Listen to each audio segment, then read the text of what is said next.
Hola, profe. Hola, compañeros. Hola Lorenzo, qué milagro verte.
Vamos a esperar 2 minutos más y comenzamos. Bueno,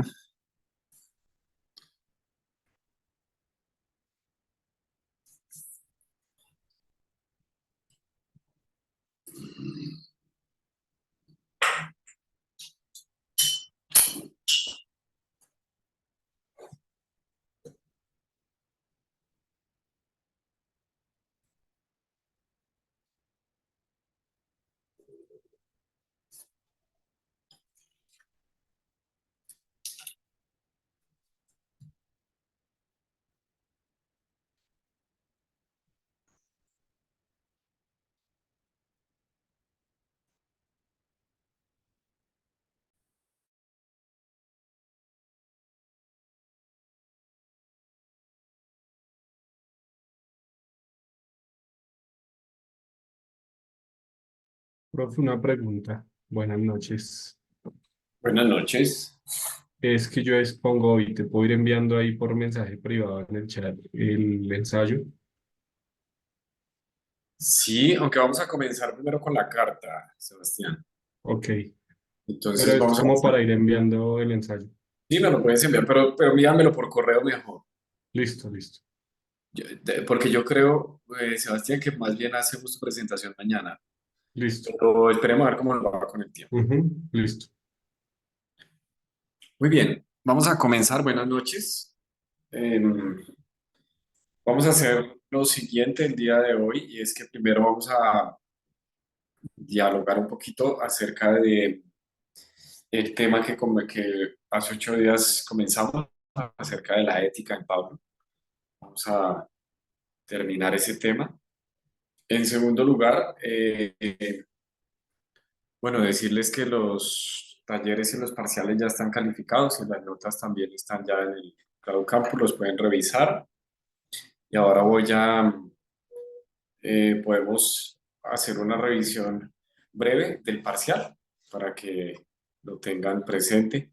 Y en tercer lugar, comenzamos entonces con la primera carta que tenemos de Pablo, que es la carta a los tesalonicenses. Bueno, ese es el orden que vamos a estar desarrollando eh, entre hoy y mañana.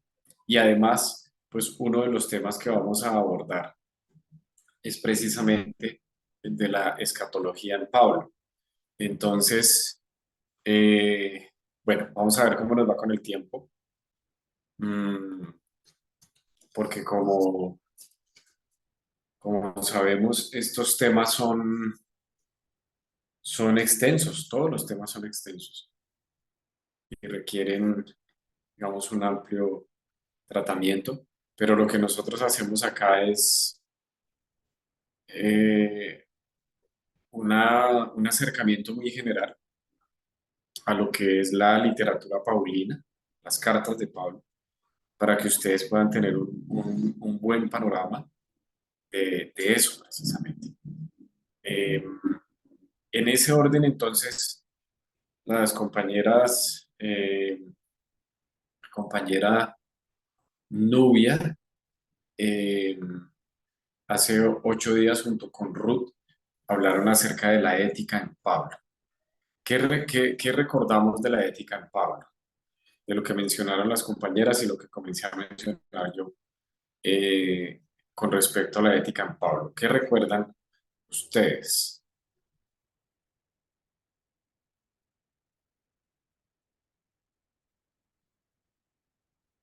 Así voluntariamente, ¿quién quisiera decir algo? Profe, pues yo recuerdo que ya se hablaron algo de Gálatas y como de las prácticas que llevaban a cabo los creyentes de la iglesia. Muy bien, gracias, Sara. Sí, buenas noches a todos y profe también. Em, ellas hablaron acerca del carácter de Pablo, ¿no?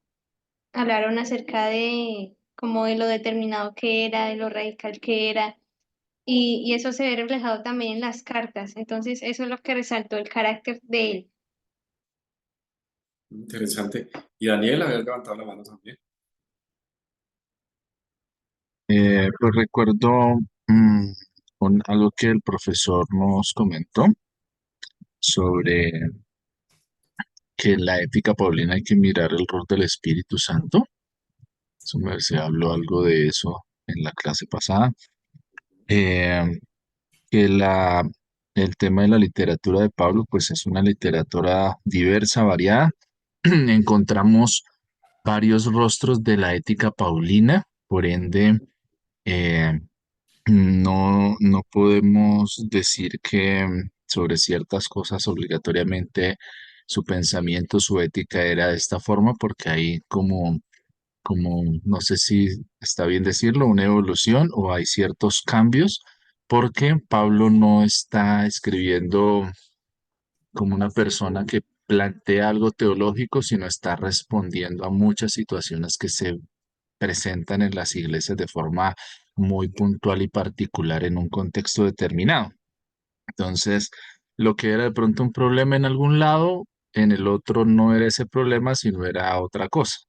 De pronto que inclusive tenía que ver con el mismo tema, pero uno estaba más hacia, de pronto, perdón la expresión, hacia más a la izquierda demasiado y tocaba no traerlo un poco más a otro ámbito y el otro estaba ya demasiado salido hacia la derecha, entonces tenía que tener una legislación sobre ese tema y ese asunto. Eh, pues de las compañeras me queda el tema cuando hablaban del carácter ante el legalismo, sí, que y sobre todo la defensa que él hacía del tema de que las obras no salvan y que en esos aspectos pues se ve mucho el desarrollo o se podría hablar de un tratado de ética paulino. Muy bien, Daniel, muy bien. Gracias por ese resumen que hiciste. Creo que estabas revisando tus apuntes, lo cual es muy importante. Creo que tomaste nota, ¿cierto, Daniel? Sí, sí. Eh, Miren la importancia de tomar nota. Daniel ha hecho de verdad un muy buen resumen de cosas clave que mencionamos con relación a esto. Gracias, Daniel. María José. Profe, yo no quiero hacer un aporte porque iba a hablar parecido a lo que dijo Daniel, sino quería preguntar porque pues yo también tomo nota y en esos 4 puntos que tuviste de cuando estudiamos a Pablo primero, como él ve a la Torá y demás, es que la clase pasada por estar anotando no alcancé a escribir el tercero, entonces no sé si me lo puedes repetir, por favor. Bueno, ya miramos un repaso de eso, pero gracias María José también por la pregunta y por eso que acabaste de decir, que no lo han mencionado, de la Torá. Miren, primero eso, de verdad es importante que tomen nota de lo que vemos, de lo que escuchamos, porque eso ayuda a que ustedes no solo lo aprendan para un momento, sino que luego cuando lo revisen, de verdad lo puedan recordar mejor. Por ahí dicen que el que toma nota aprende 2 veces y yo creo que el que toma nota aprende. No sé si 2 veces, pero aprende, porque a uno se le tiende a pasar, y más en este tiempo donde uno recibe tanta información de tantas cosas, es muy difícil que el cerebro retenga tanto. De ahí el llamado para eso. Miren, Voy a ir en orden de lo que ustedes mencionaron. Lo que mencionaban las compañeras que fue interesante, como el carácter de Pablo. Cuando uno dice que la ética en Pablo, claro, tiende a pensar en él como individuo, como persona, lo cual es importante, lo cual es muy importante porque, de hecho, Pablo en algunas oportunidades en sus escritos se pone como ejemplo. Él dice, mírenme a mí o lo que ustedes han oído de mí. Es decir, y eso tiene que ver con la persona. Es muy importante. Lo cual, lo cual no quiere decir que digamos, todos sus escritos estén determinados por la persona, porque recordemos precisamente uno de los temas que salió en el parcial, que lo expuso precisamente Sara y Daniel, que fue el relacionado con las cartas auténticas y las no auténticas. ¿Recuerdan ese tema? Entonces, no quiere decir que Pablo escribió todo eso, no, no, no, sino que precisamente tenemos allí documentos que las comunidades han ido construyendo. Entonces, eso es un primer comentario. En segundo lugar, eh, lo que mencionaron es que, lo que mencionaba Daniel, por ejemplo, que Pablo no es que tenga una ética sistemática y no es que siempre dé la misma respuesta para todo, ¿sí? Es difícil y miren que eso yo creo que nos debe decir a nosotros algo en términos de ética. Eso nos debe enseñar algo, porque nosotros tendemos a espero no hacerme malinterpretar con esto que voy a decir, pero nosotros tendemos a absolutizar todo en términos de ética, lo cual tiene que ser muy bien revisado porque nuestras respuestas tienden a ser sí, no, bueno, malo. Y en el caso de Pablo, nosotros vamos a encontrar que él, de acuerdo a diferentes circunstancias y de acuerdo a diferentes situaciones, mmm, plantea a veces alguna exhortación, a veces alguna recomendación, a veces levanta preguntas, ¿sí? A veces él, incluso en algunos momentos, puede hasta parecer contradictorio o paradójico, que en alguna parte diga algo con relación a un tema y en otra parte otra con relación al mismo tema. Vuelvo al mismo ejemplo que ya hemos puesto otras veces, el lugar de la mujer. Entonces, depende de dónde lo mires. Si se centra en X carta, donde se nota una influencia muy judío-patriarcal en Pablo, pues va a mirar precisamente eso de que a la mujer no le permite casi que nada, casi que ni existir. Pero si se mira desde otras miradas, como en los Gálatas, por ejemplo, hay una mirada diferente de la mujer. Entonces, eso es muy importante, yo creo, para nosotros hoy también. No solo cuando estudiamos el texto bíblico, no solo cuando estudiamos las cartas de Pablo, sino también ante situaciones éticas que demandan valoraciones éticas o valoraciones morales. Yo considero que la importancia del contexto, de las circunstancias, influyen mucho en términos de lo que uno puede llamar una postura ética, ¿sí? Creo que eso es muy importante que también lo tengamos en cuenta hoy en línea con lo que hemos visto de Pablo. Con relación a lo que precisamente mencionaron los demás, pero mencionaba María José, es que no se nos olvide que Pablo era judío. Y Pablo, y de ahí también lo que mencionaron ustedes de Gálatas. Es decir, la ética de Pablo no se sale no pretende salirse del judaísmo. Y la ética de Pablo hay que entenderla precisamente como alguien que es judío. Y al ser judío, Pablo, lo que nos está diciendo es que, por ejemplo, las instituciones judías para Pablo van a ser muy importantes.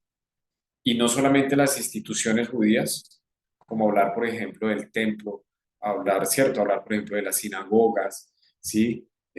Sino hablar, por ejemplo, de lo que es la Torá. Para Pablo, la Torá es la palabra de Dios. Por eso él dice a Timoteo, toda la escritura es inspirada por Dios ¿de acuerdan? Y es útil para enseñar, para redarguir, y recuerden que el de que está hablando de la Torá. Él no está hablando del Nuevo Testamento, de nuestra Biblia. Él está hablando de la Torá, porque en ese tiempo todavía no existía pues, el Nuevo Testamento. Entonces, al él hablar de la Torá, la pone a nivel de palabra de Dios y la pone a nivel de escritura. Por tanto, la ética paulina debe entenderse precisamente en ese sentido de una ética que busca en la Torá también el, el buen actuar. Solamente, y esto está con el punto que pusieron allí que preguntaba María José, solo que ahora Pablo interpreta el ser judío a la luz del encuentro con Jesús. Es decir, la experiencia de Pablo con Jesús en el camino sí va a cambiar su manera de ver la ética. ¿Qué quiere decir eso? Que entonces ahora lo que podemos denominar el hecho Cristo, ¿sí? El ver a Jesús como el Mesías, el ver al crucificado y posteriormente al resucitado, va a influir mucho en la forma en que él eh,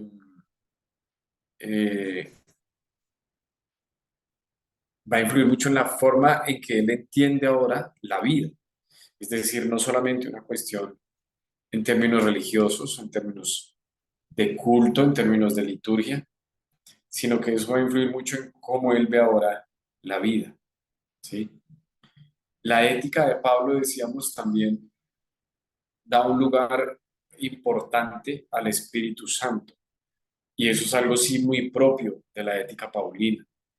Es decir, uno no va a encontrar eso, por ejemplo, así de explícito en la ética judía. ¿Sí? Los judíos no se refieren al Espíritu Santo, aunque obviamente hablan del Espíritu de Dios, pero, pero el lugar del Espíritu Santo en la ética paulina es muy importante, porque lo que nos muestra es que, o lo que nos enseña o nos dice es que lo que nosotros hacemos como seres humanos, o lo que estamos llamados a hacer como seres humanos, eh, va a, a verse necesitado por el Espíritu Santo. Es decir, no podemos hacer algo nosotros solos en ese sentido, sino que se necesita el don del Espíritu Santo, el regalo, la gracia. Recuerden que la palabra don, la palabra regalo es la misma palabra, la palabra charis, que es la misma palabra gracia. Entonces se requiere ese regalo para actuar. Se requiere el don, se requiere el fruto, se requiere el bautismo. Es decir, todo lo que hace el Espíritu Santo se requiere para poder actuar de acuerdo a no solamente las demandas de la ley, sino de acuerdo a lo que Dios quiere también de. Mencionábamos también, o algo que me parece muy importante de la ética paulina, es que recordemos, como ustedes lo leyeron, Pablo viene de un trasfondo eh, muy plural. Recuerden que él es de Tarso, recuerden que es criado en una ciudad comercial, es un judío que pertenece a la diáspora, por tanto es un judío que podemos decir es cosmopolita, es un judío que ha tenido mundo, por decirlo así. Conoce varios idiomas, seguramente, ha viajado, ¿sí? Ha conocido varias culturas, conoce los griegos, conoce los romanos, conoce de distintas expresiones de judaísmo, y todos esos elementos culturales, recordemos que la ética también responde a construcciones socioculturales. ¿Recuerdan eso? Eso lo hemos visto nosotros en otras clases. Es decir, la ética no es que uno venga con unos genes ahí que le dicen a uno qué es lo que tiene que hacer bien y mal. A nosotros nos lo enseñan. Nosotros lo vamos aprendiendo en el camino. Lo aprendemos al pertenecer a una comunidad como la iglesia. Lo aprendemos como seres sociales que somos. En ese sentido, Pablo tiene un trasfondo sociocultural muy interesante. Tiene un trasfondo, él es judío, ya lo hemos dicho, pero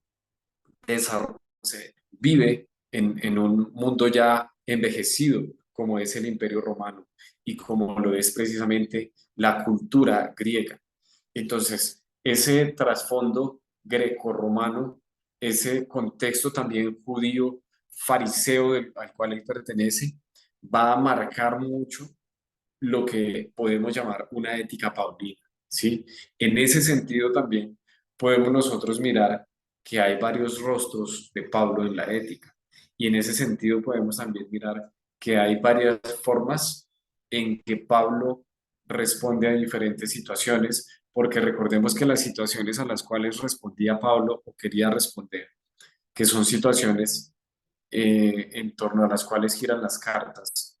Recordemos que eso precisamente ocurre eh, en, en comunidades, en personas que están ubicadas socialmente, que tienen necesidades reales, que viven problemas reales, que han tenido aprendizajes diferentes.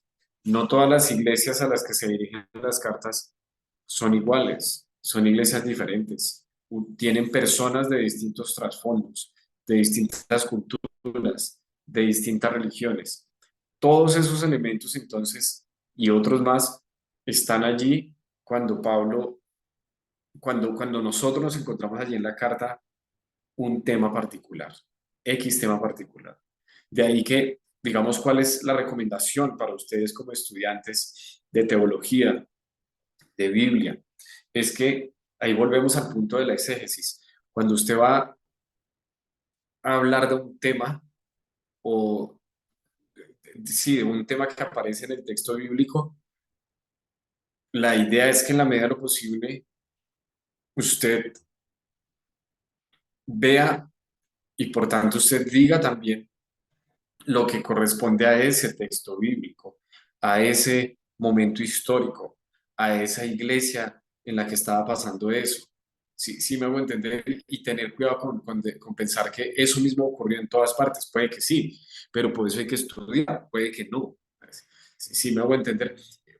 Ejemplos podemos poner varios. El ejemplo de la relación matrimonial, la relación entre esposos y esposas. Uno puede mirar distintas opiniones de Pablo también al respecto. Entonces, eso es muy importante, que lo tengan ustedes en cuenta cuando se acercan al texto bíblico, porque una cosa es, recuerden que estaba en el parcial, una de las preguntas es, ¿por qué decimos que las cartas no son teología sistemática o teología dogmática, sino que son más escritos circunstanciales? ¿Se acuerdan? Precisamente es porque no lo son. Es decir, Pablo no tiene una dogmática del matrimonio.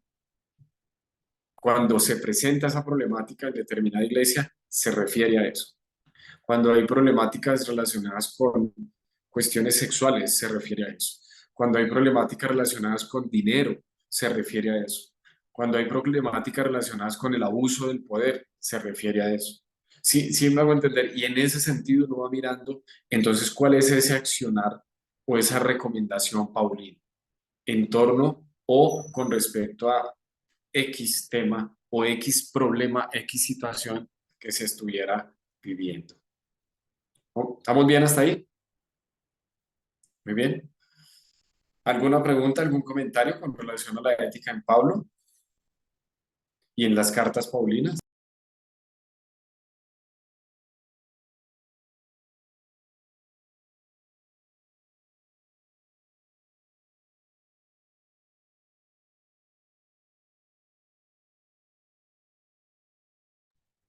Finalmente, yo les recomiendo mucho a ustedes que cuando nos acercamos a mirar este tema, que es la ética en Pablo, es muy importante también compararlo y contrastarlo con la ética de Jesús.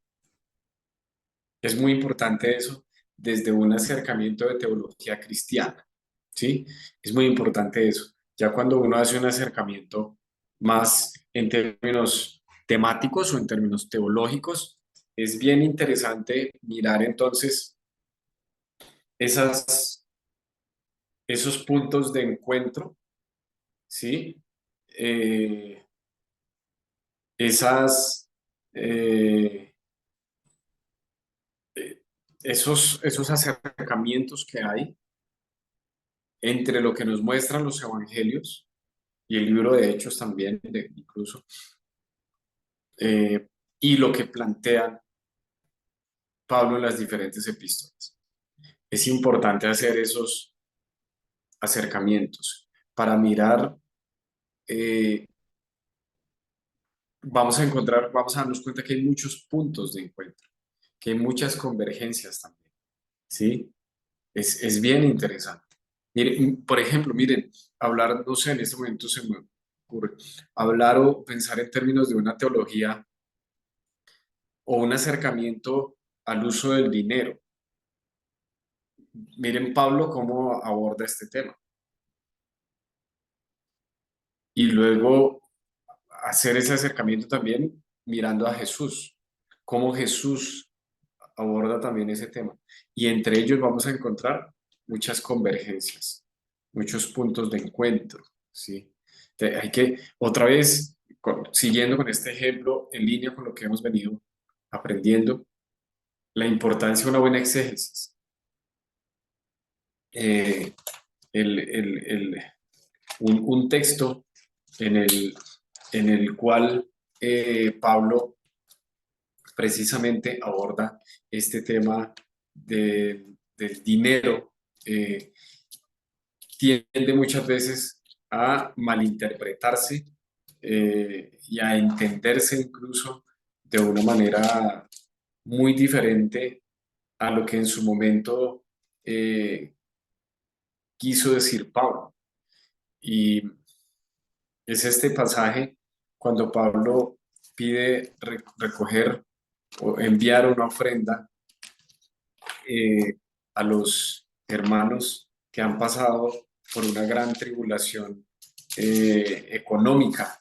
Y Pablo entonces habla acerca de la necesidad de pedir, de que se recolecte una ofrenda. Eso está en la segunda carta a los Corintios, en el capítulo 8. Y Pablo recuerda eso que pasó, dice segunda a los Corintios 8, 1, asimismo, hermanos, os hacemos saber la gracia de Dios que se ha dado a las iglesias de Macedonia, que en grande prueba de tribulación, la abundancia de su gozo y su profunda pobreza abundaron en riquezas de su generosidad. Y habla precisamente acerca de la ofrenda que ellos recolectaron aún en medio de su escasez para ayudar a otros hermanos que estaban pasando por necesidad. Y ahí es donde aparece esta expresión de la siembra y la cosecha. Pero muchas veces estos temas de la siembra y la cosecha se malinterpretan y se vuelven teología de la prosperidad, se vuelven teología o casi que filosofía de la prosperidad, donde que si usted siembra tanto, entonces el Señor le devuelve no sé cuánto, que si usted siembra esto, el Señor le multiplica. ¿Y dónde salen con esas cosas? Siendo que Pablo no dice nada de eso, nada de esas cosas está hablando Pablo. Pero ¿por qué se llega a esa serie de prácticas? No solamente de enseñanzas, sino de prácticas. Pues eso responde a distintos factores, pero uno de ellos es porque no se hace un estudio del pasaje de una manera juiciosa. Entonces, la recomendación por eso es acercarnos a los textos de acuerdo a lo que está ocurriendo allí, lo que nos está diciendo en términos históricos, en términos del momento histórico, para que podamos en alguna forma tratar de escuchar lo que ellos escucharon y comparar eso, decía yo en este último punto, eh, lo dicho por Pablo también con lo dicho por Jesús, lo enseñado por Jesús. Muy bien, muy bien. Vamos a dejar allí este tema de la ética en Pablo. Hay mucho más para hablar al respecto, pero vamos a dejar ahí y vamos a continuación, como les decía, vamos a mirar el parcial. Ustedes ya pueden ver que tanto el taller como el parcial fue calificado y está allí en sus en el Cloud Campus.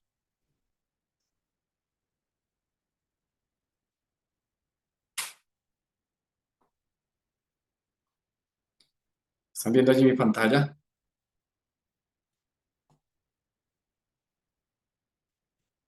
Señor, sí, señor, se puede ver la pantalla. Muy bien. Rápidamente voy a hacer un repaso de esto. En este primer punto, todas las respuestas son verdaderas. Los especialistas dicen que el orden cronológico de reacción de los evangelios puede ser ese. Primero tenemos el evangelio de Marcos, luego el evangelio de Lucas y de Mateo y finalmente el evangelio de Juan. En la primera mitad del segundo siglo se considera que los evangelios llegaron a formar una colección, ¿sí? Lo cual no quiere decir que no había más evangelios, había también otros evangelios, pero ya a partir del segundo siglo esto comienza a tener forma. Y recordemos que el título no es algo que se les puso de entrada a los evangelios, eso fue algo posterior. La palabra evangelio cuando aparece en el texto bíblico no se refiere a lo que nosotros llamamos evangelio, porque en ese tiempo ni siquiera existía. Y las cartas son, cronológicamente hablando, los primeros documentos que se redactaron y que llegaron a ser parte del Nuevo Testamento. En esta segunda pregunta, donde yo les pedía que describieran lo relacionado con la alfabetización en el mundo antiguo y cómo eso afectaba la lectura de las cartas, la mayoría de ustedes respondió bien, haciendo referencia a cómo esto era algo complejo, los materiales que usaban, lo costoso que era también. La mayoría de cristianos eran pobres. De hecho, muchos de ellos eran considerados ignorantes, muchos de ellos eran considerados brutos, que no sabían. De ahí que surgen también movimientos o no movimientos, surgen personas que luego van a recibir el nombre de apologetas o apologistas, con esa intención también de defender la fe, porque se creía que los primeros cristianos eran personas, al ser la mayoría de ellos analfabetas, no saber leer ni escribir, eran también muy incultos y por tanto eran muy ignorantes. Con respecto a este tercer punto, ¿cuáles son? ¿Qué quiere decir lo relacionado con las cartas auténticas y cartas discutidas? La mayoría de ustedes lo tuvo bien. Sin embargo, también a la mayoría le hizo falta desarrollar un poco más la idea de eso que implicaba, ¿sí me va a entender? O que, como que, ¿cuál es el asunto de eso? Porque no era solamente decir, estas son, primera de Timoteo y tal, estas pastorales sí son, estas no son, y hacer una lista ahí, no, pues porque eso fácilmente ustedes lo buscan ahí por Google y le dan el listado de las cartas. Pero aparte de decir cuáles son, la pregunta hacía énfasis en eso qué. Entonces, algunos de ustedes yo les puse allí la nota, bueno, tu respuesta es acertada, pero está muy escueta con relación a lo que quiere decir o lo que implica esto al respecto. Estos dos últimos puntos van muy de la mano. Los propósitos de las cartas, varios de ustedes acertaron en eso y lo explicaron muy bien, diciendo que pues eran escritos que tenían como intención formar discípulos, animar a las comunidades, dar pautas en torno a la vida y en línea con el quinto punto, precisamente lo que mencionaba hace un momento, que la literatura paulina, las cartas paulinas, no son teología sistemática, no son teología dogmática, quiere decir que ellas lo que quieren es responder a situaciones reales y concretas, no elaborar tratados de filosofía o de teología, sino ser relevantes para las situaciones que están viviendo las comunidades, ¿sí? Y eh, en ese orden,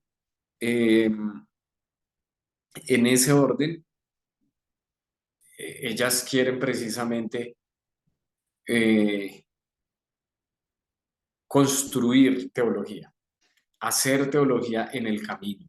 Eso quiere decir teología contextual, teología que es relevante para las problemáticas que se viven a nivel de un individuo, a nivel de una iglesia, a nivel de una comunidad.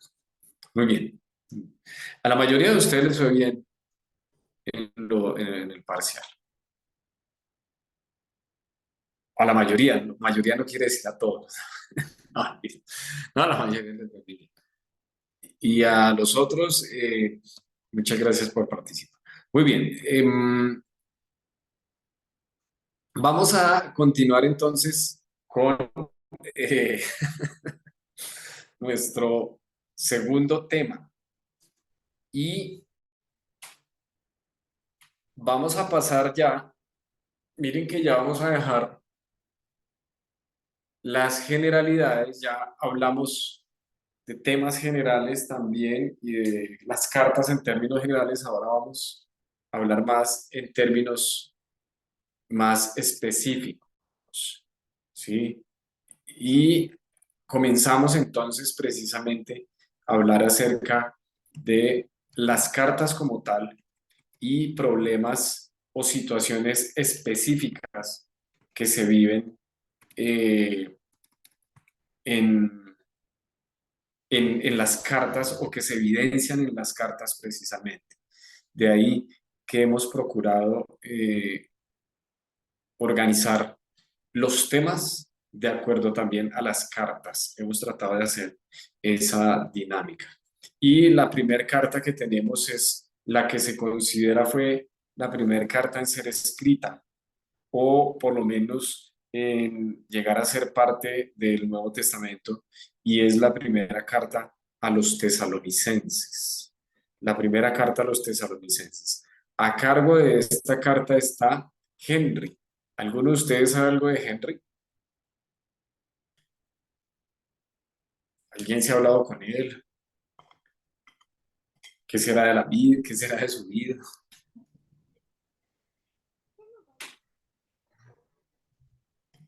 Jamie. Buenas noches, profe. Buenas noches, compañeros. Profe, estaba escuchando un audio que algo no se podía conectar por unas marchas. Algo así alcancé a escuchar antes de ingresar a la clase, que se le estaba dificultando. ¿De Iba como Henry? viajando. Sí, pero Ok. no sé si él se equivocó, se comunicó con usted o algo, No, no, estamos acá. que he tenido Ya como que está. esa dificultad. Ok, de pronto se fue a marchar y se le olvidó la clase que teníamos para él. Muy bien. Eh, Vamos a hacer lo siguiente. Así digamos, como para comenzar, ¿qué saben ustedes? ¿Qué recuerdan de los tesalonicenses, de la primera carta a los tesalonicenses? No, no tienen que ponerse a buscar para tener la respuesta correcta. ¿Qué recuerdan ustedes? ¿Algún pasaje, algún tema que se trate allí? ¿Qué recuerdan? ¿Qué saben ustedes de los tesalonicenses? Profe, pues haciendo también, preparando mi tema, hay ¿La mucho de leíste, claro? Tesalonicenses. Sí, leí los pasajes como importantes porque pues también estoy leyendo al tiempo la carta que me correspondió, entonces no leí toda la carta.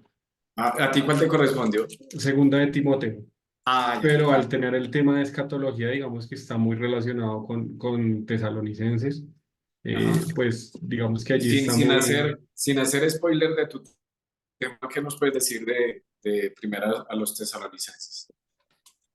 en general, pues digamos que sin hacer spoiler. Sí. Pablo habla sobre todo como del poder de Cristo, eh, manifiesto de alguna forma que necesitaban tener la comunidad de Tesalónica, tengo entendido. Muy bien, muy bien. ¿Alguien más? ¿Algo más?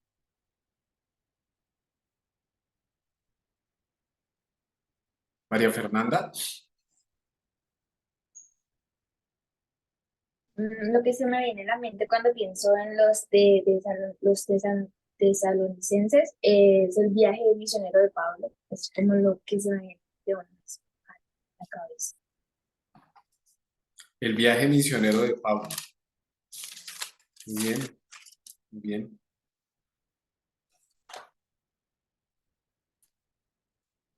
Supongo pues que haces referencia al viaje misionero a Tesalónica, ¿cierto? Sí, ¿Qué sí. más? Muy bien, ¿qué más les viene a la... Pablo habla de cómo su sufrimiento, digamos, está imitando como el de lo que sufrió Jesús en la cruz. ¿Me hago entender? All suffering. Sí, sí, sí, sí. Sí, y eso está en algún pasaje de Tesalonicenses, Lorenzo, de pronto. 11:3 al 15, si mal no me acuerdo, bro. 11. No, pero Primera Tesalonicenses tiene solo 5 capítulos. De pronto Perdón, es... me confundí con otro, me confundí con Corintios. Está bien, tranquilo, Corintios, muy bien. De eso se trata. Estamos precisamente para aprender. Debe ser la tercera de los tesalonicenses. Muy bien. Bien, ¿qué más recordamos? ¿Qué sabemos de?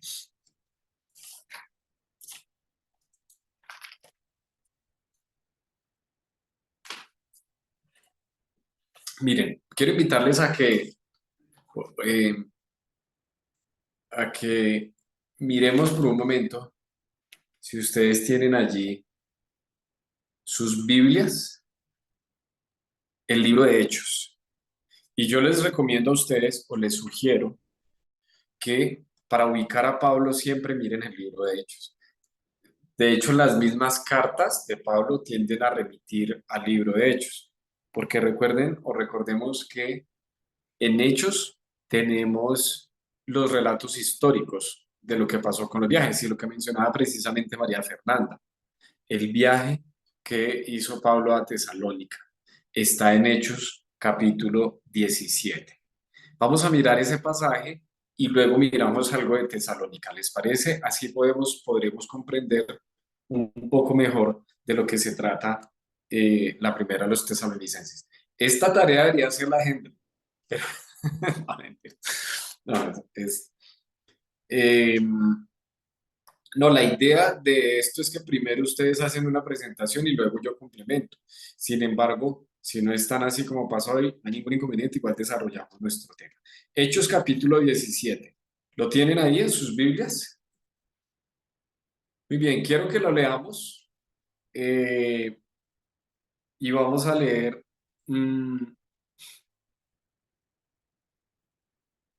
hasta el versículo, hasta el 15. ¿Listo? Vamos a leer del 1 al 15 para entender bien ese texto. Voy a comenzar, voy a leer de la Reina Valera 60, que es la versión que tengo acá. Dice, pasando por Anfípolis, ¿están conmigo ahí? Hechos 17, bueno. Muy bien. Sí, señor. Pasando por Anfípolis y Apolonia llegaron a Tesalónica, donde había una sinagoga de los judíos. Había una sinagoga de los judíos.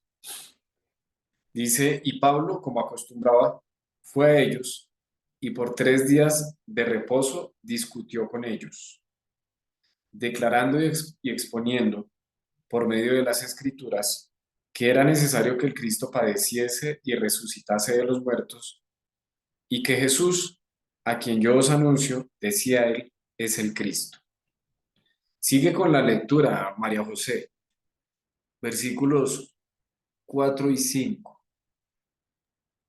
Y algunos de ellos creyeron y se juntaron con Pablo y con Silas, y de los griegos piadosos gran número, y mujeres nobles no pocas.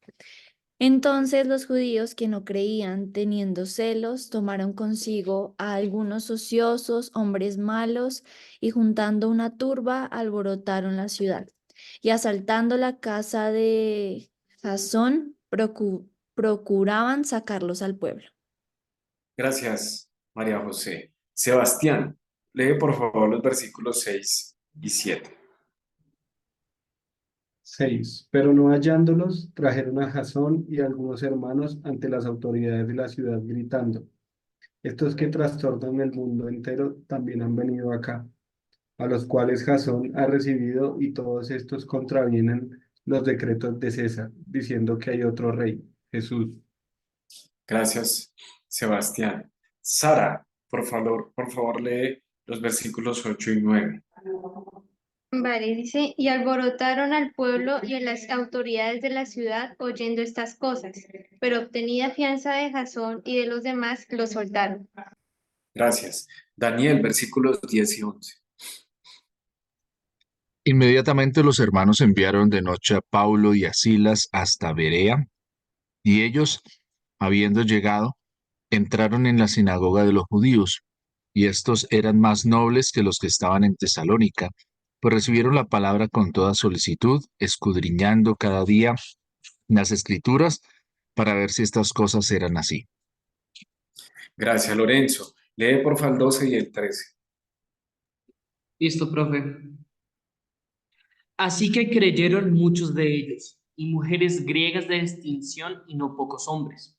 Cuando los judíos de Tesalónica supieron que también en Berea era anunciada la palabra de Dios por Pablo, fueron allá y también alborotaron a las multitudes. Gracias, Lorenzo. Nubia, léete el 14, por favor. Sí, señor. Pero inmediatamente los hermanos enviaron a Pablo que fuese hacia el mar, y Silas y Timoteo se quedaron allí. Gracias. Y los que se habían encargado de conducir a Pablo le llevaron a Atenas, y habiendo recibido orden para Silas y Timoteo de que viniesen a él lo más pronto que pudiesen salir. Muy bien. Miren, hemos hecho una lectura sencilla de un pasaje sencillo, como decía María Fernanda, que nos ubica en lo que se conoce como el viaje misionero a Tesalónica. Les pregunto a ustedes, ¿este ejercicio que hemos hecho les ayuda a ubicarse un poquito para luego tratar de entender luego de qué se trata Tesalonicenses? Sin profundizar. Miren que apenas hemos hecho una lectura sencilla. ¿Cierto que sí? Vean la importancia. Bueno, recuerdo lo que quedamos nosotros de que íbamos a tener unos tips, unas cuestiones para hacer una exégesis y eso, y me estoy viendo muy tentado a hacer lo que dijo Lorenzo, a de pronto grabar un video por ahí y dejárselos para que lo puedan tener o algo. Pero miren, es muy importante el contexto histórico, es muy importante eso. Bueno, no menosprecien eso, no lo ignoren. Y el primer contexto histórico que nosotros tenemos, o lo primero que a nosotros nos ambienta, muchas veces es la misma Biblia. De ahí la importancia de hacer una lectura así como la hemos hecho, sencilla, varias veces, y usted vuelva y lea para tratar de entender, porque recuerde que tiempo después al relato, ¿no? Es que Pablo le va a escribir no solo una, sino dos cartas a los cristianos que están allá en esa ciudad. Pero ¿qué pasó? ¿Cómo comenzó esa ciudad, a esa iglesia, perdón? ¿Qué caracterizó a esos primeros cristianos de la ciudad de Tesalónica? Entonces, con lo poquito que nosotros hemos leído y en sus palabras sencillas, así como usted lo entienda, qué le llama la atención de ese contexto de Tesalónica? ¿Qué les parece interesante? En palabras sencillas. Profe, persecución. Entonces, gracias, Sara, les pregunto, ¿ustedes creen que fue fácil allá el tema del evangelio? No Que eso fue creo. sencillo, eso fue llegar y decir, vamos a abrir una obra nueva, plantar una nueva obra y listo. La verdad no creo, y no solo eso, sino que también en el texto dice que lo sacaron y que esas mismas personas que lo sacaron como que lo persiguieron o que volvieron a encontrarlo en otro, ya cuando otra vez Exacto. estaba volviendo a hacer el trabajo. Muy bien, Lorenzo, esa observación. Es decir, el texto, de hecho, luego se va para Berea, pero cuando está en Berea no son los de Tesalónica, porque los compara. Y dice, estos de Berea no eran como los otros, esos otros eran unas joyas, esos otros eran tremendos, que incluso se fueron hasta allá para seguir alborotando a la gente. ¿Cierto? ¿Y de qué les acusaban? Ahí se mencionan unas acusaciones. De ¿De qué? ir contra el César, ¿Cómo? de ir como contra un mandato del César, porque Ujú. decían que Jesús es el rey, si mal no me acuerdo. Muy bien. Mire lo que dice el versículo 7. Eso que está diciendo Lorenzo es muy importante. Todos estos contravienen los decretos de César, diciendo que hay otro rey, Jesús. ¿Quién era César? Rey del Imperio Romano, el emperador. Era el emperador. Era la máxima autoridad del Imperio Romano. Era el más. Entonces ahí empiezan a decir, estos, vean que ni siquiera les ponen aquí problema por una cuestión judía, sino hay un problema aquí político en términos romanos.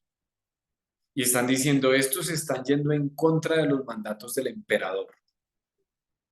¿Y qué pasa cuando alguien va en contra de los mandatos del emperador? Pues es precisamente, pues fácilmente lo pueden matar, fácilmente lo pueden desterrar, fácilmente lo pueden encarcelar, fácilmente pueden hacer muchas cosas, pues. Porque ellos dicen que va en contra de los decretos del César y que además de eso están diciendo que hay otro rey y que ese otro rey es Jesús. Entonces ahí están poniendo en una están poniéndoles como contrapartes, ¿cierto? Como enemigos a Jesús con el César, o Jesús o el César. ¿Por qué? Porque dice el versículo 3 de una manera muy clara que Pablo cuando se queda allá por 3 días de reposo, o sea, se queda varias semanas allá, ¿cierto? Se queda discutiendo con ellos, hablando con ellos acerca de que Jesús es el Cristo. Y recuerden que decir que Jesús es el Cristo es decir que Jesús es el Mesías. Y el Mesías, por tanto, quiere decir es el que salva, es el que libera, es también el Señor, es el Rey, en fin. Eh, Miren ustedes algo muy interesante, es que el Nuevo Testamento, en el Nuevo Testamento pocas veces encontramos la figura de Jesús como rey, muy pocas veces. Es más, o incluso la figura de Dios como rey. Esto es importante que lo tengan ustedes en cuenta, que estos son los tips de teología. En el Nuevo Testamento casi que ninguna vez se le llama a Jesús y a Dios rey.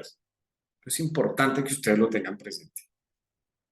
Porque muchas veces nuestras teologías irán en torno a ver a Dios como rey, pero el Nuevo Testamento no se centra en esos conceptos. Quienes le dan esos títulos a Jesús, como en este caso, son los enemigos. Como cuando Jesús fue crucificado. ¿Lo recuerdan? Que le pusieron la corona diciendo que era el rey de los judíos. Y cuando Jesús nació, es en boca de Herodes y de los otros que dicen, oiga, nació el rey de los judíos, pero son otros los que ponen ese título a él. Y lo ponen muchas veces en términos despectivos, en términos peyorativos. Jesús mismo, cuando se refiere a Dios, no se refiere a él como rey. Nunca. Eso es importante, porque nosotros muchas veces nos la pasamos cantando eso y la iglesia del Rey de Reyes y Él es el Rey, Él es el Rey, Él es el Rey y el Nuevo Testamento no tiene esos énfasis. Bueno, importante eso ahí. Es un tip de teología. Tip de teología con el profe Santi. No, entonces, allí lo que están haciendo los de Tesalónica es que están armando un conflicto, no cualquier tipo de conflicto, sino lo que se está planteando aquí es o bien sea el arresto, o bien la expulsión, o bien el asesinato de estos que ahora en Jesús ven al Cristo, es decir, al Mesías. Y ellos entonces están diciendo que por seguir a ese, ya no siguen, ya no obedecen los decretos del César, es decir, le están desobedeciendo. Ahora, eso es interesante, porque puede que eso sea verdad, ¿sí me hago entender? Es decir, puede que esas acusaciones que están recibiendo estos de allí, puede que sea cierto, porque otra vez, seguir a Jesús implica en muy buena medida no seguir al César. Es decir, muchas de las demandas del César, muchos de los decretos del César, muy probablemente van a ir en contra de las enseñanzas de Jesús. Entonces puede que eso sea muy cierto. Por tanto, como decía Sara, van a ser iglesias perseguidas. Y perseguidas al punto de que les quieren matar porque no por nada el texto varias veces dice que a ellos los envían que por el mar, que por no sé dónde. O sea, hay unas estrategias allí. ¿Para qué? Para que no los maten. Ahí tenemos ese trasfondo. Bueno, ahí tenemos ese trasfondo. Con ese trasfondo vamos a mirar a continuación un video que nos cuenta a manera de resumen precisamente esta carta a los tesalonicenses. A mí me gustan mucho estos videos que hacen los de Proyecto Biblia. Seguramente ustedes han visto, me parece que ellos lo hacen bien y en una manera sencilla. De hecho, se los recomiendo para cuando vayan a estudiar sus libros, mírenlos, eso sirve mucho. Y ellos nos dan un bosquejo sencillo, pero creo yo bien hecho. Vamos a prestar atención al video, se demora 8 minutos, y les quiero pedir a ustedes que por favor tomen nota de aquellas cosas que les llaman mucho la atención de esta primera carta a los tesalonicenses. ¿Estamos?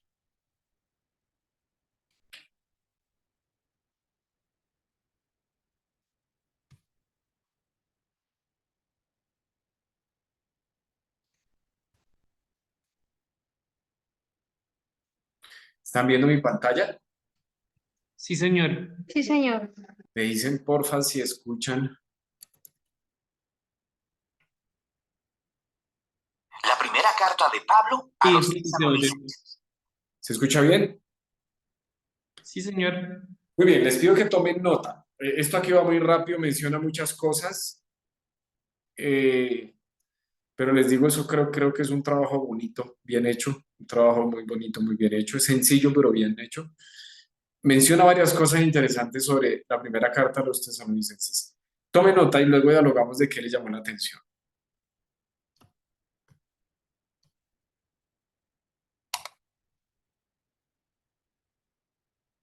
La primera carta de Pablo a los tesalonicenses.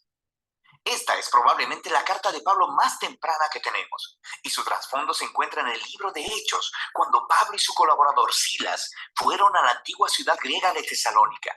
Y después de tan solo un mes, hablándole a las personas sobre las buenas nuevas de Jesús, un gran número de judíos y griegos comprometieron su lealtad a Jesús y formaron la primera comunidad de iglesias ahí. Pero se estaban cocinando los problemas. El anuncio de Pablo de que el Jesús resucitado era el verdadero Señor del mundo trajo sospechas. Así que los cristianos en Tesalónica eventualmente fueron acusados de desafiar al César, el emperador romano, cuando decían que había otro rey, Jesús. Y esto llevó a una persecución tan intensa que Pablo y Silas tuvieron que huir de la ciudad. Y esto fue doloroso para ellos porque amaban mucho a las personas que estaban ahí. Así que esta carta es el intento de Pablo de volver a conectarse con los cristianos en Tesalónica. Después, Pablo recibió un reporte de Timoteo diciendo que ellos estaban muy bien y que estaban floreciendo a pesar de la intensa persecución. Él diseñó la carta en base a dos movimientos principales. Primero, una celebración de la fidelidad de ellos hacia Jesús y luego un reto a seguir creciendo como seguidores de Jesús. Y entonces, estos dos movimientos están rodeados de tres oraciones. La carta inicia con una oración de acción de gracias. Los dos movimientos están unidos por una oración de transición. Y luego, la carta entera cierra con una oración final. Es un diseño hermoso. Pablo inicia dando gracias y celebrando la fe de los tesalonicenses, su amor por los demás y su esperanza en Jesús a pesar de la persecución. Él continúa relatando la historia de cómo se convirtieron, cómo ellos solían ser politeístas idólatras y cómo ellos estaban viviendo en una cultura donde todo en la vida estaba permeado por las instituciones y las prácticas que honraban a los dioses griegos y romanos. Y Pablo habla de cómo ellos dejaron a aquellos ídolos para servir al Dios vivo y verdadero, y cómo ahora están esperando la venida del Hijo de Dios desde el cielo. Así que en una ciudad como Tesalónica, transferir tu lealtad hacia el Dios creador de Israel y al Rey Jesús tenía un costo: aislamiento de tus vecinos y hostilidad de tu familia. Pero para los tesalonicenses, el sobrecogedor amor de Jesús, quien murió por ellos, y la esperanza de su regreso, hacía que todo ello valiera la pena. Pablo luego hace un recuento de la historia de su misión en Tesalónica y de las queridas amistades que él formó allí con las personas. Aquí él usa metáforas realmente íntimas. Ellos lo trataron como su hijo y él se hizo como su madre. Y como su padre, él dice, nos hemos complacido en impartirles no solo el Evangelio de Dios, sino también nuestras propias vidas, pues llegaron a ser muy amados para nosotros. Pablo nos recuerda aquí que la esencia del liderazgo cristiano no se trata de tener poder o influencia. Es acerca de relaciones saludables y del servicio humilde y amoroso. Pablo les recuerda que jamás les pidió dinero. Él simplemente fue a amarlos y a servirles en el nombre de Jesús. Así que Pablo continúa reflexionándoles en la persecución que tienen en común, del mismo modo que Jesús fue rechazado y asesinado por su propio pueblo. Ahora Pablo está siendo perseguido por los judíos y los tesalonicenses están enfrentando hostilidad de sus vecinos griegos. Y Pablo obtiene un extraño consuelo al saber que los sufrimientos que juntos padecen son una manera de participar en la historia de la vida y resurrección de Jesús. Pablo luego comparte acerca de la angustia que experimentó cuando escuchó sobre las dificultades que los tesalonicenses enfrentaron después de que él y Silas huyeron. Así que él envió a Timoteo para apoyarlos y para ver cómo estaban. Y para su gozo, Timoteo descubrió que ellos continuaban con firmeza, eran fieles a Jesús, estaban llenos de amor por Dios y su prójimo, y deseaban tanto ver a Pablo, tanto como Pablo deseaba verlos a ellos. De manera que Pablo concluye con una oración por resistencia. Y lo que es genial es que aquí él introduce los temas que va a tratar en la segunda mitad de la carta. Él ora para que Dios haga crecer la capacidad de ellos de amar, que fortalezca su compromiso por la santidad. Según ellos, fundamentan sus esperanzas en el regreso del Rey Jesús. Así que él abre el segundo movimiento de la carta, retándolos a vivir una vida que sea consistente con las enseñanzas de Jesús. De manera que esto significa, primero que nada, un serio compromiso a la santidad y a la pureza sexual. En contraste con la cultura promiscua y sexualmente destructiva que está a su alrededor, ellos deben seguir la enseñanza de Jesús de experimentar la belleza y el poder del sexo dentro del refugio de una relación de pacto matrimonial comprometida. Dios toma muy seriamente la impureza sexual, dice Pablo. Esta deshonra y destruye a las personas y a su dignidad.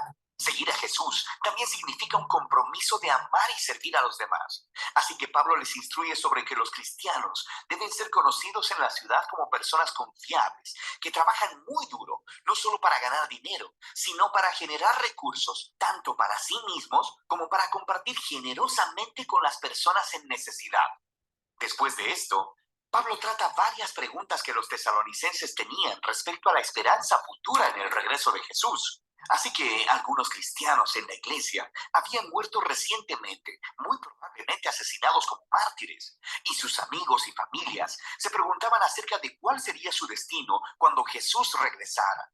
Así que Pablo deja claro que a pesar de su dolor y pérdida, ni siquiera la muerte puede separar a los cristianos del amor de Jesús. Cuando Él regrese como rey, Él traerá hacia sí mismo tanto a los vivos como a los muertos. Y Pablo aquí utiliza una imagen realmente genial. Usa un lenguaje que normalmente describiría la manera como un súbdito del César romano enviaría una delegación para recibir su llegada a la ciudad. Luego, Pablo aplica esta imagen a la llegada del Rey Jesús. Cristo también será recibido por una delegación de su pueblo, quienes se encontrarán con el Señor en el aire, le dan la bienvenida y lo escoltan de vuelta a este mundo, donde Él establecerá su reino de justicia y de paz. Pablo quiere entonces que los tesalonicenses vean cómo esta esperanza debe motivarlos a la fidelidad a Jesús. Así que Pablo se burla de la famosa propaganda romana que dice que es el César quien trae paz y seguridad. Por supuesto, venía a través de la violencia, a través de esclavizar a sus enemigos y de la ocupación militar. Y Pablo advierte que Jesús regresará un día como rey y confrontará esta clase de injusticia. Los seguidores del Rey Jesús deben vivir en el presente como si este día futuro ya estuviera aquí, a pesar de la oscuridad de la maldad humana a su alrededor. Ellos deben permanecer sobrios y alertas, mientras la luz del reino de Dios resplandece aquí en la tierra, tanto como en el cielo. Pablo concluye todas estas exhortaciones con una oración de esperanza, de que Dios permee sus vidas con su santidad, que los diferencie para que sean completamente devotos y sin culpa hasta el día del regreso del Rey Jesús. Primera de Tesalonicenses nos recuerda que desde el principio, el seguir a Jesús como Rey ha sido una manera de vivir contracultural o santa, y que esto a veces generará conflicto y sospecha entre nuestros vecinos. Pero la respuesta de los seguidores de Jesús a esta hostilidad siempre debe ser el amor, enfrentando la oposición con gracia y generosidad. Y esta manera de vivir está motivada por la esperanza en el reino venidero de Jesús, que ya comenzó con su resurrección de entre los muertos. Así que de eso se trata Primera de Tesalonicenses: santidad, amor y esperanza futura. Muy bien, muy bien. Como les digo, creo que es un trabajo bonito ¿Qué le llamó la atención? Pues ahí es que Pablo los anima, sí o sí, para, digamos, para que no solo piensen en la persecución que están viviendo, sino en el futuro, y los anima a ser fieles, a ser. Ok. Y también se me hizo muy interesante lo de la santidad, porque como dice la lectura que usted nos puso, hay en ciertos comportamientos que identifican a los ciudadanos de esas naciones. Para ellos se considera totalmente normal, e ir o cambiar esos comportamientos los aislaban, y eso era lo que Pablo le estaba pidiendo hacer, y digamos, les estaba pidiendo que lo hicieran por amor a Cristo.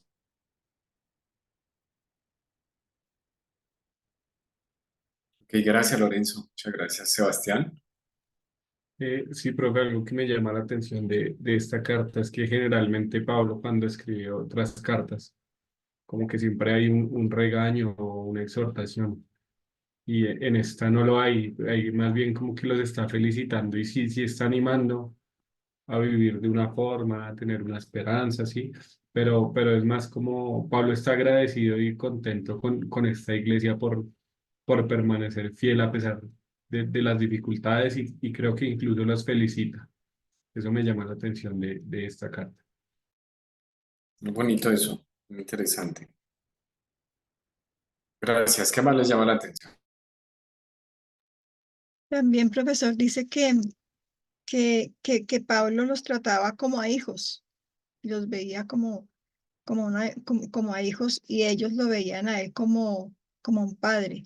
Dice que la misión que él tenía con ellos era él les mostraba amor y amistad.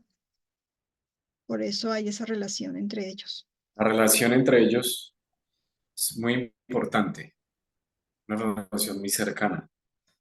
Gracias, Nubia. ¿Qué más les llama la atención?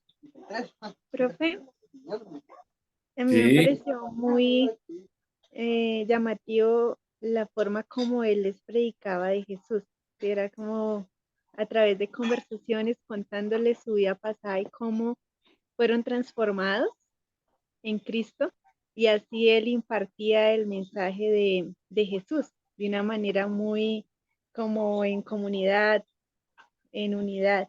Entonces me parecía muy lindo esa parte. Ok, gracias, Ruth. Jamie. Profe, me llama la atención la parte de cómo Pablo motiva a la iglesia a partir de la esperanza, de la venida del Señor, es decir, de su segunda venida y como parte de ella, es decir, por el sentido de persecución que ellos vivían y por la opresión también de, de la parte judía y de los griegos. Aún decía el video allí que eran atacados por sus familias, por sus vecinos, y cómo esa esperanza mantenía su firmeza en la fe. Entonces eso me gustó mucho. Muy bien, gracias, Jamie. ¿Y Daniel? Bueno, me llama la atención el tema de la cultura que rodea a los tesalonicenses, que es una cultura politeísta entre los dioses griegos y romanos, y que ellos abandonan eso para seguir a Jesús, y eso causa un aislamiento de su entorno y como una discriminación dentro de eso. Y me parece interesante que Pablo, digamos que les anima a que no se preocupen por eso, por esa situación que están viviendo, porque pues es el resultado de la decisión que ellos han tomado. La reflexión que hace sobre el tema del trabajo. Se trabaja duro no con la misión solo de acumular dinero, sino que el dinero pues sirve para una satisfacción personal, pero también sirve para ayudar a otras personas. Y pues resaltó es el tema de una vida contracultural que está movida por el tema de la santidad, ¿sí? O sea, la santidad es una contracultura que tiene la iglesia y que eso lógicamente va a chocar contra muchos de los valores que están establecidos en la cultura donde están ellos inmersos, pero que eso no debe desanimarlos, sino antes darles la esperanza porque al hacer eso, pues ellos son de los que van a recibir cuando venga el Señor, en su venida, pues recibirán también una recompensa o su reconocimiento por eso. Muy bien, Daniel, muchas gracias. Sara. Sí, profe, lo que quiero resaltar tiene que ver con lo último que dijo Daniel, y es que es acerca de la muerte de los cristianos, o sí, de los seguidores de Cristo, y es que, porque me llama la atención porque digamos que habían problemas de la época y problemas que responde Pablo, como ya lo habías mencionado muchas veces, profe, pero el problema de la muerte es inevitable aún todavía, hasta que se solucione eso al final de los tiempos, ¿no? Y entonces el problema de la muerte se ve en todas las épocas de la vida, por decirlo así, en toda la época de la historia humana se ve ese problema. Y creo que esa parte donde Pablo habla acerca de que la muerte no es el final, de que nos vamos a reunir todos juntos, es un tema que todavía anima a las personas hoy en día como cristianos y podemos estar muy tranquilos en ese tema por las palabras que dijo el apóstol Pablo. Entonces, eso es algo que resalto porque todavía seguimos viviendo ese problema de la muerte, de que todavía incluso creo que no tenemos al 100% claridad acerca de eso, porque ninguno de nosotros ha muerto, creo. Entonces, pues es un tema que todavía no está al 100% claro, pero tenemos esa tranquilidad, esa confianza, esa paz en Dios, esa esperanza de decir la muerte no es el final. Entonces, eso me llama mucho la atención, porque Muy bien, gracias, Sara. Gracias por sus opiniones tan valiosas. María José.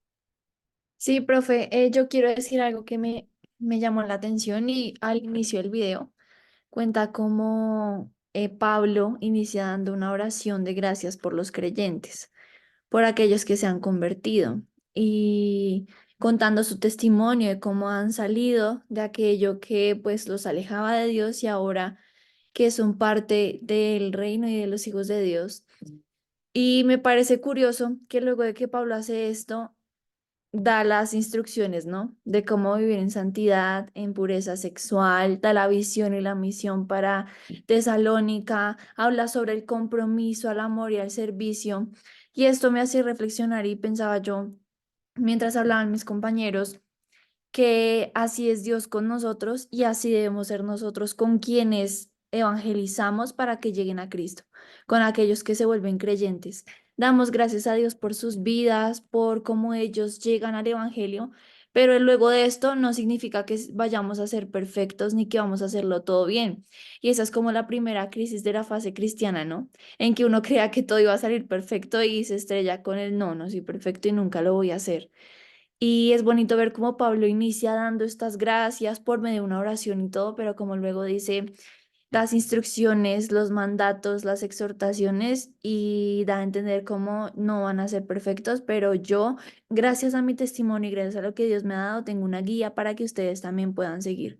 Y pues ese orden me parece muy lindo y también muy edificante para aquellos que anhelamos y que estamos en el proceso de evangelizar a otros para que puedan seguir a Cristo.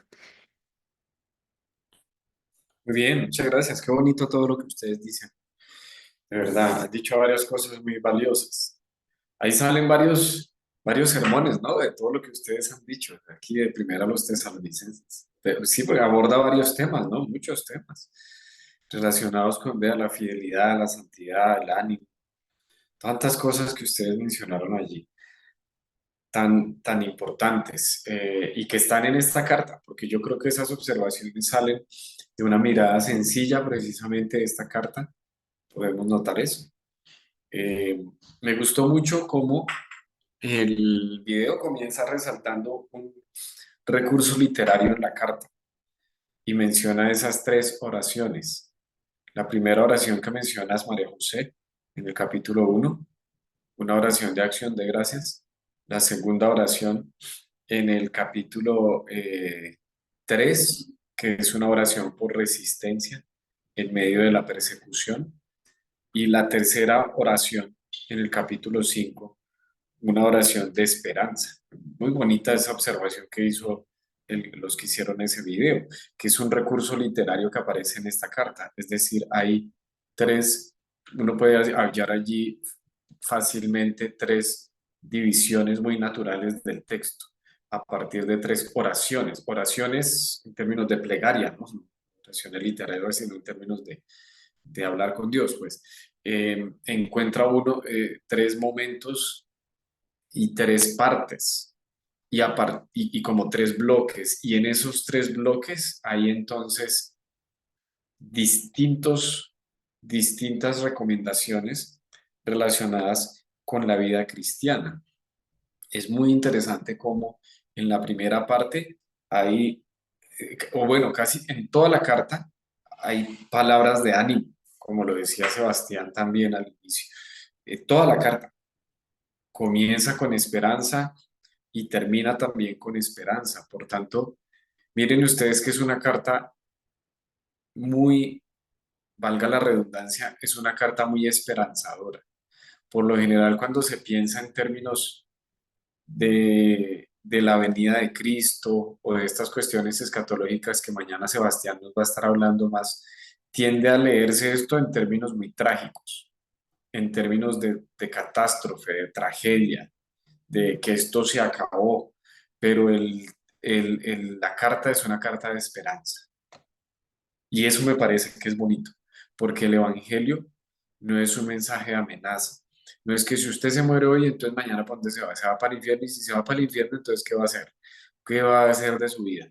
Eso es asustar a la gente, esto no está hablando de eso, esto está hablando de esperanza en medio de la persecución, esperanza en medio del sufrimiento, esperanza en medio de la muerte, ¿sí? Esperanza en medio de las dificultades. Me parece que es algo interesantísimo.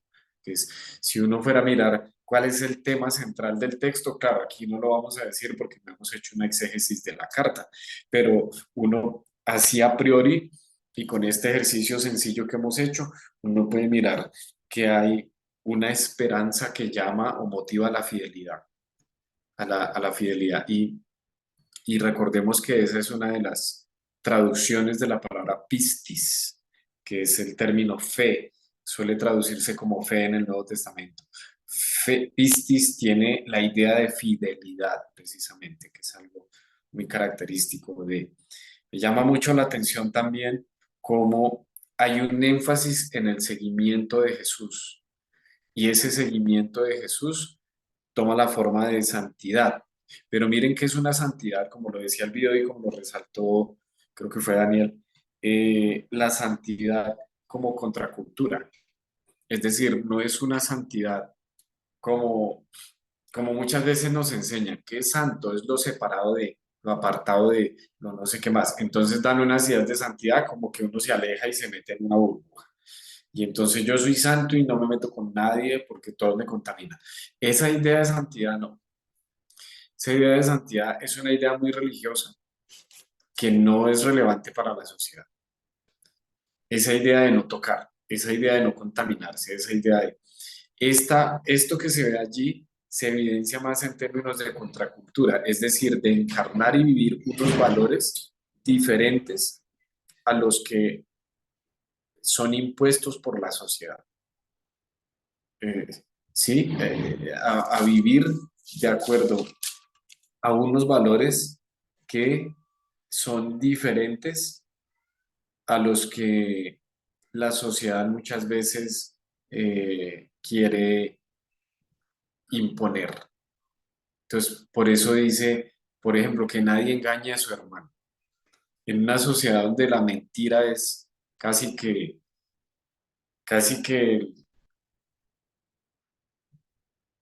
lo que le da soporte a las relaciones.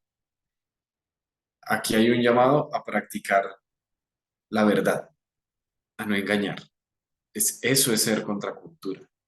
Es interesantísimo eso también. Es un llamado, lo menciona el texto, por ejemplo, también a vivir la paz, no como lo hacía el Imperio Romano, por medio de la guerra y por medio de la violencia, sino como lo enseñó Jesús precisamente, incluso amando a los enemigos. Es decir, en eso consiste el ser contracultura. Y miren ustedes cómo las prácticas y los valores culturales están impregnados en ese contexto en una sociedad que es politeísta, o más que politeísta, sincretista. Pero miren, a mí me parece que aquí hay algo interesante también para hoy, y es que ¿por qué el cristianismo llegó a ser un problema en el Imperio Romano, siendo que el Imperio Romano aceptaba muchas religiones? Esa pregunta uno la tiene que hacer. ¿Por qué el cristianismo fue un problema para el Imperio Romano, siendo que el cristianismo aceptaba, el Imperio Romano era sincretista y era politeísta? ¿Por qué los cristianos llegaron a ser un problema para ellos? Ah, bueno, no por cuestiones religiosas, sino precisamente por lo que hemos venido desarrollando en otras clases, y esto es por las acciones, por cómo vivían ellos. Y esas acciones tenían que ver con cuestiones éticas, con cuestiones políticas, con cuestiones económicas, con cuestiones sociales. ¿Cómo era la vida de los primeros cristianos? Era una vida precisamente que era muy contracultural, pero no porque ellos se alejaran, sino porque ellos habían visto ahora en Jesús que se debía vivir de una manera diferente. Mañana vamos a profundizar un poquito más en esto del ser contracultura, si nos da tiempo, porque no quiero quitarle mañana tiempo a Sebastián. Pero ahí estamos con la primera carta a los tesalonicenses. Y la primera carta a los tesalonicenses menciona una notica bien interesante que suele interpretarse en términos escatológicos, que es la venida del Señor en el capítulo 4. De ahí que Sebastián haya dicho que él tomó algo de allí, seguramente, para lo que nos va a estar hablando de escatología. Por eso no quiero mencionar nada de eso, para no de pronto pisar los cables ahí de lo que va a estar diciendo Sebastián. Entonces, mañana vamos a seguir con esto. Mañana vamos a seguir con escatología, pero vamos a seguir mirando también algunas cositas específicamente de primera a los tesalonicenses. Bueno, muy bien, muy bien. ¿Qué les parece esa primera a los tesalonicenses? A mí me parece interesante y muy chévere. Bueno, este es el ejercicio que vamos a estar haciendo en nuestras diferentes sesiones. La próxima semana, antes de que se me vayan, la próxima semana nosotros tenemos la carta a los Gálatas. Y ahí está otra vez Nubia y Ruth, ¿cierto? Ustedes están a cargo de la carta la próxima semana, ¿cierto? Nubia y Ruth. Ustedes están con Gálatas. ¿Estamos? Muy bien. Y también tenemos ahí, la próxima semana tenemos el tema de Pablo y el judaísmo. Ahí tenemos a Lorenzo Cortés con el tema de Pablo y el judaísmo. ¿Cierto, Lorenzo? ¿Estamos? Sí, señor. Muy bien. Miren ustedes cómo no podemos. Lo que pasa es que el tiempo va muy rápido, entonces por eso vamos así tratando. Yo estoy tratando de lograr el cronograma que tenemos. Entonces, vamos en ese orden, pero la idea es que ustedes puedan tener un panorama de lo que es la literatura paulina, las cartas paulinas. Bueno, entonces, mañana continuamos con nuestra sesión. Que tengan buen resto de noche. Gracias, profesor. Gracias, Muchas profe. Gracias, profe. Gracias, Chao. maestro. Gracias, profe.